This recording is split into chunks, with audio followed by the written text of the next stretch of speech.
Finally મિત્રો અમે સારંગપુર પહોંચી ગયા અને સારંગપુર પૂગતા અમારે વાગી ગયા બપોરના 12:30. આ હનુમાન દાદાની મોટી મૂર્તિ છે અને આ ભોજનાલય છે અને આ મંદિર છે બોલી બાજુ. પહેલાં મંદિરના દર્શન કરીશું પછી મૂર્તિઓ ફોટા પડીશું. કમલેશભાઈ અમારે જેમ વ્લોગ બનાવવા મળ્યા છે સ્પેશિયલ વ્લોગ બનાવવા રહ્યા છે એટલે બધા પબ્લિક જોવે છે કે આ વ્લોગ પછી વાત જોઈએ. દાદાની એટલી કૃપા છે કે હું અહીંયા 7મી કે 8મી વખત આવ્યો છું ને એ પણ હોન્ડામાં હોય ને એટલે જ્યારે રજા હોય ને દાદાના દરબારમાં પહોંચી ગયા. વરસાદ ચાલુ થઈ ગયો છે એ પણ ઝરમર પણ વાંધો નહીં આવે, આપણે તો દર્શન કરી લેવું અને અહીં તો ગમે ત્યાં આપણે બહાર છે. અમારે તો હવે શટ આજે કાલે કામે જવાનું છે એટલે કાંઈ ટેન્શન નહીં. પહોંચીએ કે ના પહોંચી તો જશું પાછા. સારંગપુરમાં ખાસ એ કે અહીંનું છે ને વાતાવરણ જ એકદમ સારું છે અને બગીચો લીલો ફૂલ મસ્ત સરસ મજાના છે. અને મંદિર એક પહેલાં તો મંદિર જ હતી, પહેલાં દર્શન કરતા આવ્યા અને ઘરે પણ બધાને દર્શન કરાવી વિડીયો કોલ દ્વારા અને પછી જઈશું પાછા ફોટા પાડવા માટે. હવે તો અહીંયા ટ્રાફિક છે એટલે બહુ સંભળાશે નહીં.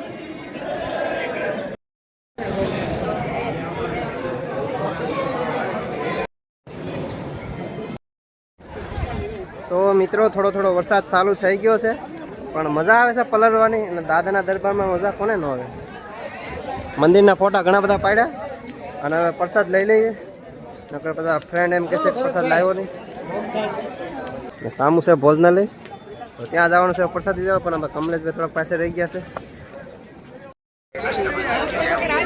તો મિત્રો જો અહીંયા લીપ પણ છે તો આપણે લીપમાં નથી જવાનું કેમ કે લીપ બાળકો માટે અને વૃદ્ધ માટે હોય છે. આપણે તો ફિટ એન્ડ ફાઇન છીએ એટલે આપણે તો પગીચા જ ચડીશું, બાકી એવું નહીં ક્લિપમાં નહીં આવતું. અને આ ભોજનાલય છે એમાં કમલેશભાઈ આવ્યા છે પણ ક્યાં ગયા એને ગોતવા પડશે. ભોજનશાળા એ બહુ મોટી છે અને આનું ઉદ્ઘાટન અમિત શાહે કર્યું હતું ગૃહમંત્રીએ. આટા મારા કરવાના આ સિસ્ટમ આવી છે. ટ્રાફિક મેન્ટેનન્સ થાય નકર તો અડધા વારો લાઇનમાં ગળી રહે નક્કી જ ન હોય. બહુ વિશાળ છે ગુજરાતમાં. તો મિત્રો દાદાની પ્રસાદી છે ને એટલી સરસ મજાની છે, મજા આવી ગઈ. અમારા કમલેશભાઈ આવડું મોટું વિશાળ ભોજનાલય હતું અને પ્રસાદી લીધી મસ્ત એકદમ મજા આવી ગઈ પ્રસાદી લેવાની અને બહુ મજા આવી. બગડાણાની યાદ આવી ગઈ. શીરો રોટલી 2 શાક હતા મગનું અને દાળ ભાતને બહુ મજા આવી ગઈ. બહુ મોટું વિશાળ છે ભોજનાલય. અને અહીં તો ભાઈ સારંગપુર આવો એટલે મજા આવે. કારણ હું 7મી થી 8મી વખત સારંગપુર આવ્યો. પહેલી વાર મેં પ્રસાદ લીધી. અમે જ્યારે આવીને બપોર પહેલાં અમે અહીંથી નીકળી જતા. આજે અમે બપોરે જ પહોંચ્યા છીએ એટલે પ્રસાદી લેવાનો લાભ મળ્યો, મોકો મળ્યો ને પ્રસાદી નહોતી લીધી મેં ક્યારે.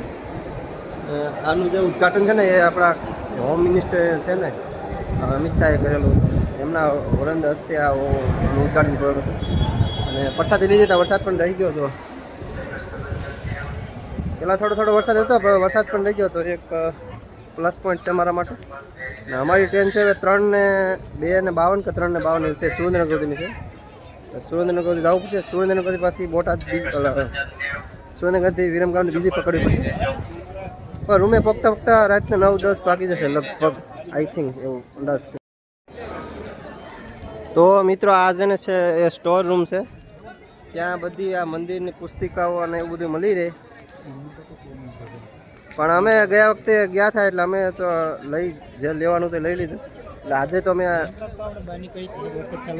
હા પ્રસાદી લીધી પહેલાં જ એક્સપ્લોર કરી લીધું હતું એટલે હવે ત્યાં એ બાજુ તો નહીં જઈએ.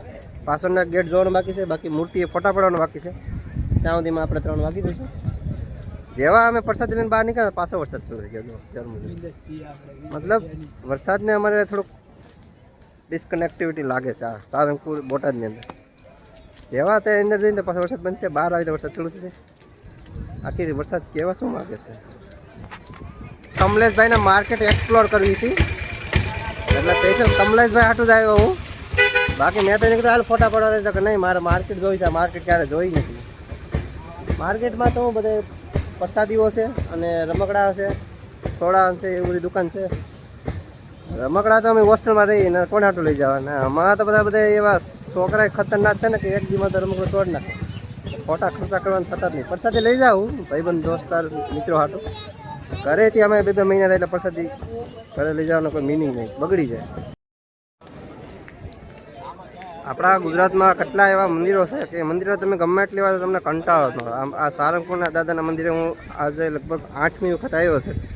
જ્યારે પણ કોઈ મિત્ર કહે કે સારંગપુર જવું છે એટલે હું રેડી જ હોય, કેમ કે અમારે તો આ રૂટ લાગુ પડે છે બોટાદ ટ્રેનમાં આવી જવાનું, એટલે બોટાદથી સીધા અહીંયા અમારે એ ટ્રેનનો રૂટ જ આ છે. એટલે વિરમગામથી સુરેન્દ્રનગર, સુરેન્દ્રનગરથી બોટાદ ડાયરેક્ટ ટ્રેન હોય. ડાયરેક્ટ ન હોય તો વાયા આવી શકો. બસે હાલે, પણ બસમાં તો થોડીક હવે પ્રસાદી લઈ લઈએ મિત્રો હાટું. પાછો વરસાદ ચાલુ થઈ ગયો છે મિત્રો. ફાઇનલ મિત્રો દાદાની જે મૂર્તિ છે ત્યાં પણ અમે આવી ગયા જોવા. દાદાની સરસ મજાની મૂર્તિ અને સરસ મજાનો વરસાદ છે. અત્યારે બધું પાણી થઈ ગયું છે. ઝરમર વરસાદ છે, પણ સારો છે વરસાદ, એટલે મજા આવી. અમે તો પલળી છે ત્યાં બહુ મજા આવી. આ અમારે મિત્ર, અમે ફક્ત 2 જ ભાઈઓ આવ્યા હતા, હું ને કમલેશ 2 જ તે, પણ મજા આવી ગઈ. મારા 8મી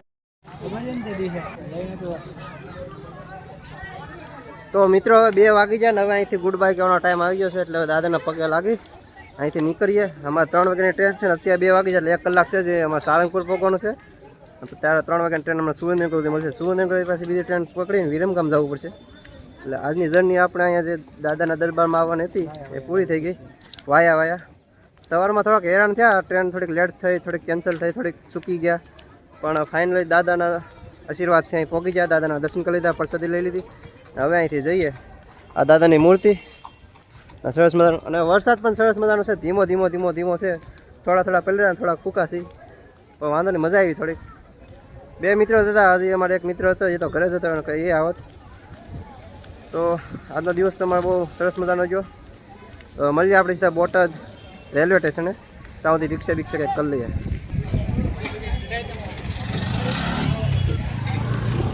ફાઇનલી ગાઈસ પાછા આવી ગયા છીએ બોટાદ રેલવે સ્ટેશને. અડધી કલાકનો સમય છે. હવે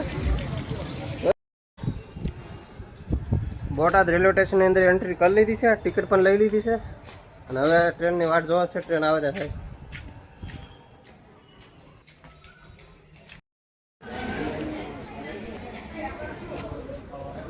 ફાઇનલી બોટાદ ટ્રેન આવી ગઈ, અને એટલે બેન થાકી ગયા ને કે જે 3 વાગ્યા ટ્રેન હતી 4 સાડા 4 આવી ગઈ સવારના ટ્રેનમાં.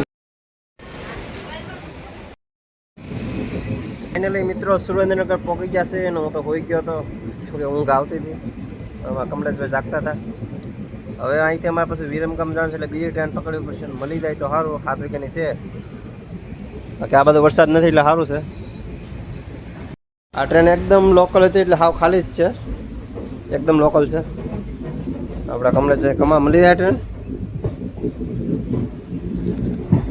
સુરેન્દ્રનગરથી વિરમગામ તો ટ્રેન મળી જાય, પણ વિરમગામથી વિઠલાપુર માટે થોડીક સ્ટ્રગલ કરવું પડશે વધારે.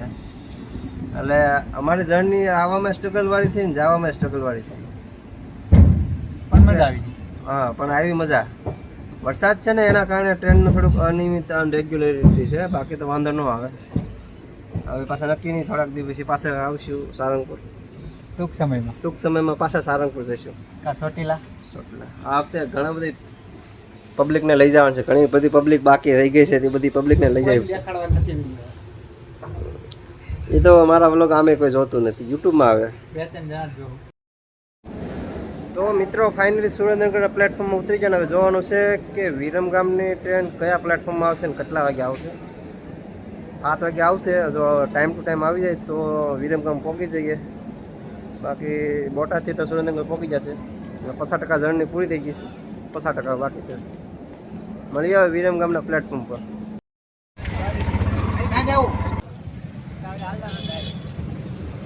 ગાઈસ સુરેન્દ્રનગરની ચા પી લઈએ. હા, વાહે છે બસ સ્ટેશન. સુરેન્દ્રનગરનો બસ સ્ટેશનનો સંપર્ક કર્યો છે.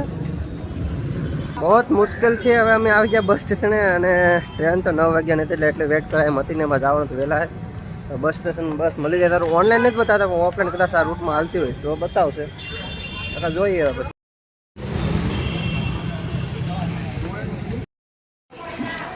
આવી લોકલ આવી લેટ આવી, પણ આવી તો ખરી. એટલા પછી આપણે પગાર એટલા તો છે કે નહીં દોસ્તો. બસ આવી ગઈ છે અને ટિકિટ લેવાની છે. આટલી પેશન્ટ વસ્તુ યાર, ટ્રાવેલિંગ કરવામાં બહુ મુશ્કેલ થઈ જાય આજકાલ. તો મજા આવી, પણ વાંધો નહીં આવે. 5:45 9 વાગે પહોંચી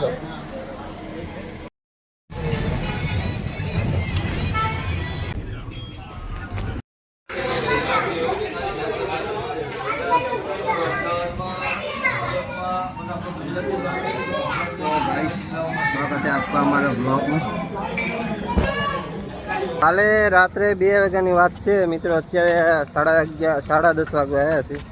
હજી અમારી જર્ની પૂરી નથી થઈ. હવે અમારે એક જ ડેસ્ટિનેશન બાકી છે ને એ છે અમારે વિઠલાપુર, અમારી હોસ્ટેલ. બાકી 90% કવર થઈ ગયું છે, 10% બાકી રહ્યું છે. એટલે ભાઈ જર્ની અને યાત્રા કરવી એટલી હેલી પણ નથી. એક ટ્રેન આવી છે, એ તો અમે સુરેન્દ્રનગર ટ્રેનની વાટ ના જોઈને સીધી આવતા બસમાં, એટલે થોડાક વહેલા પહોંચી છે ને કે તો હજી ક્યાંય હોત. કેમ કે વરસાદ છે ને એટલે થોડુંક વાતાવરણના કારણે ટ્રેનનું થોડીક લેટ થાય છે, અમુક કેન્સલ થાય છે, એમાં થોડીક તકલીફ પડી. તો વાંધો નહીં, અમે 2 હતા અને અમે તો 2 સહનશક્તિવાળા છીએ. બાકી બીજા કોઈ હોત ને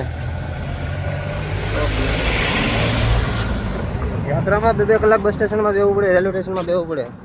5 વાગ્યા આવવાનું હોય, 7 વાગ્યા આવે, 8 વાગ્યા નક્કી નહીં. વાયા કેટલા સ્ટેશન ખબર પડે, ત્યારે યાત્રા થાય.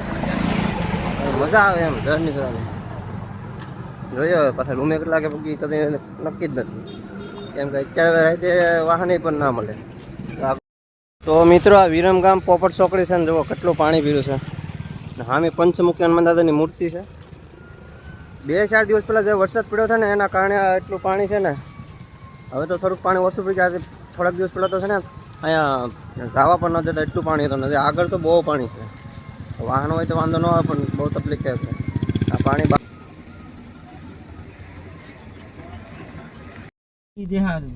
રવિવાર હે